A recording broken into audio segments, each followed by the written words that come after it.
সালাম আলাইকুম। একজন আমাকে জানাইলো পার্টিসিপেন্টদের মধ্যে যে সে তার জীবনে কখনো একটানা 15 দিন ফজরের নামাজ পড়ে নাই এই প্রোগ্রামে জয়েন করার আগে। সে সবসময় চাইছে যে তার ফজরের নামাজ পড়ার একটা অভ্যাস হোক, কিন্তু কখনো হয় নাই, এবং এই প্রথম সে একটানা 15 দিন ফজরের নামাজ পড়ে। এটা আমার কাছে অসাধারণ লাগছে।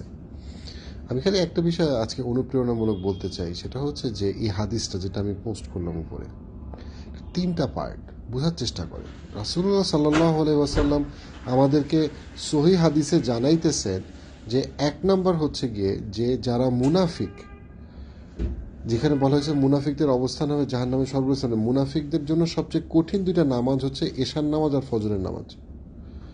সো মানে কত সিরিয়াস একটা ব্যাপার যে আমরা মুনাফিক কি মুনাফিক নেই, একটা ইম্পর্টেন্ট সাইন আল্লাহর দৃষ্টিকোণ থেকে, সেটা হচ্ছে আমাকে ফজর নামাজ পড়ি কি পড়ি না।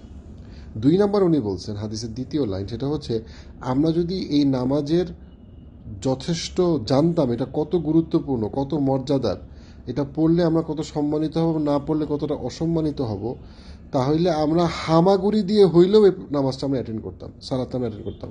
হামাগুড়ি দিয়ে হইলেও এটা ইন্ডিকেট করে যে আমরা যদি অসুস্থও হইতাম বা আমাদের যদি খারাপও লাগতো, আমাদের যদি অনেক ঝামেলাও থাকতো, তাও আমরা নামাজটা অ্যাটেন্ড করতাম।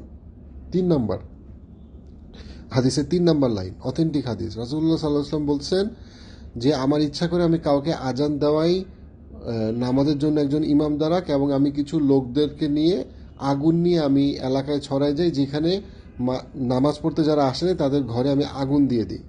এবং অন্যান্য ভেরিয়েশনে আসছে যে উনি এই জিনিসটা এই কারণেই করেন নাই যে ঘরে নারীরা আছে এবং শিশুরা আছে, যারা কতটা সিরিয়াস। এবং এই আগুনের একটা ইন্ডিকেশন আছে, কেন আগুনই বলা হইল, বিকজ এটা জাহান্নামের আগুনকে বোঝানো হইতেছে। যে অ্যাজ ইফ আমরা যখন নামাজটা পার্টিকুলারলি এসা ফজরের কথা এখানে বলা হইতেছে অ্যাটেন্ড করতেছি না পুরুষ হিসেবে জামাতে, বা নারীদের ক্ষেত্রে সময় মতো নামাজটা আদায় করতেছে না, তাদের জন্য যেটা আসলে অপেক্ষা করতেছে সেটা হচ্ছে জাহান্নাম।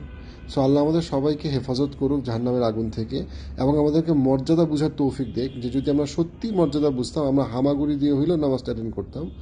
অ্যান্ড এটা একটা চমৎকার সুযোগ যেখানে আমরা নামাজের জন্য অভ্যাসটা করে ফেলবো, ঠিক ওই ছেলেটার মতো যে আমাকে জানাইছে যে এইটা হচ্ছে তার জীবনে প্রথমবার যখন সে একটানা 15 দিন ফজর নামাজ সময় মতো একটানা পড়ছে।